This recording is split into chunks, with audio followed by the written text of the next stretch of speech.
If you've heard about Moringa but you're confused about what's real and what's hype, this video is for you. Moringa gets called a miracle tree and a superfood all over the internet. But does it actually live up to that? By the end of this video you'll know 3 things: the real, research-backed benefits, who should be careful, and 2 simple ways to use Moringa in your everyday busy life, without overthinking it. And hey, if you've been Moringa curious but didn't know where to start, drop a little plant emoji in the comments so I know I'm not alone. Alright, let's start super simple.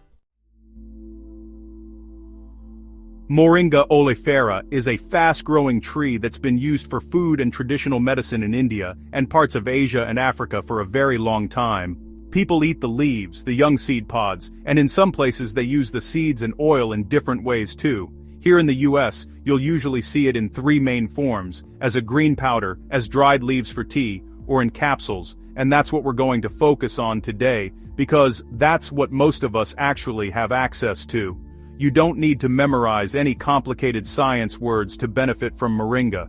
Think of it as a very nutrient-dense, leafy green. In a convenient form you can scoop, sip, or sprinkle.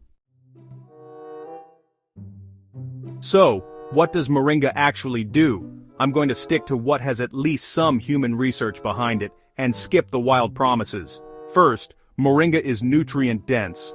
The leaves are rich in vitamin A, vitamin C, some iron and calcium, and even a bit of plant protein.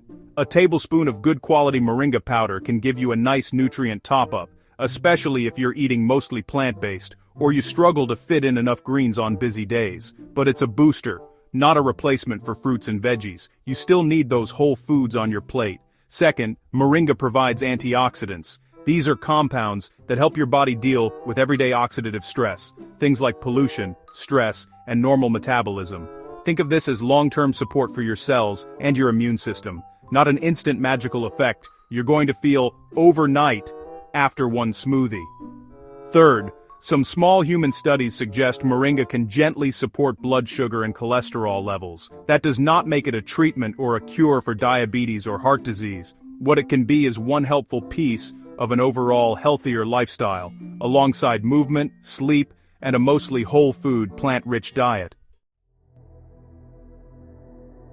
Now, let's talk about where things go off the rails, the hype. You've probably seen claims like Moringa cures diabetes or even Moringa cures cancer. The reality is, some studies show supportive effects, but Moringa does not cure diseases. That's not how it works, and those claims are a red flag. Another myth is that you can just replace all your vegetables or all your supplements with Moringa powder. In real life, your body does best with a variety of plants. Moringa works best as a +1 to a mostly whole food, plant-rich diet, not as a shortcut, so you don't have to eat any veggies.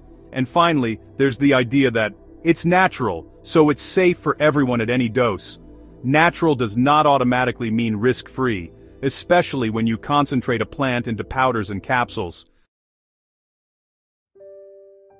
Before we jump into how to actually use it, I want to quickly share who needs to be extra cautious. If you're taking blood sugar medications or blood thinners, Moringa might interact with those. If you're pregnant, breastfeeding, or trying to conceive, definitely talk to your healthcare provider first before adding Moringa in supplement form.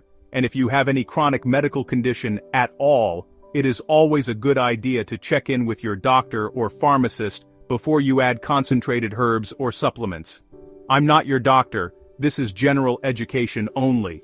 For most generally healthy adults, small amounts of Moringa leaf or powder are usually well tolerated. But if you're unsure, get that quick professional opinion. Alright, let's make this practical and very doable. First easy option, a morning boost. Take about half a teaspoon of Moringa powder and add it to something you already drink. That might be your usual smoothie, a mug of warm lemon water, or an herbal tea. Moringa has an earthy, slightly bitter taste, so start small. You can always work up to a full teaspoon if you like it, and your body tolerates it well. If you can stir, you can do this.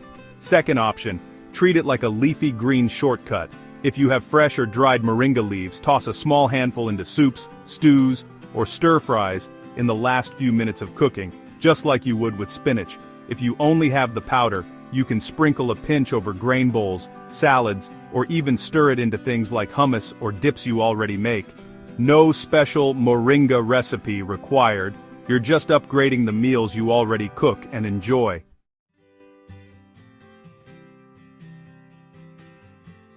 So, big picture. Moringa is a nutrient-dense plant that can support your health, but it is not a magic cure-all. Think of it as a helpful sidekick to a mostly whole food, plant-based diet, not the superhero doing everything for you.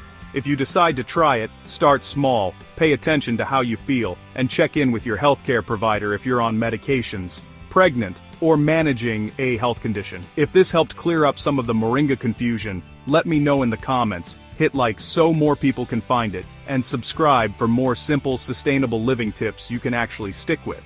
And, if you want to learn more about growing Moringa and simple, realistic ways to add more Moringa to your meals, stay tuned for the next video.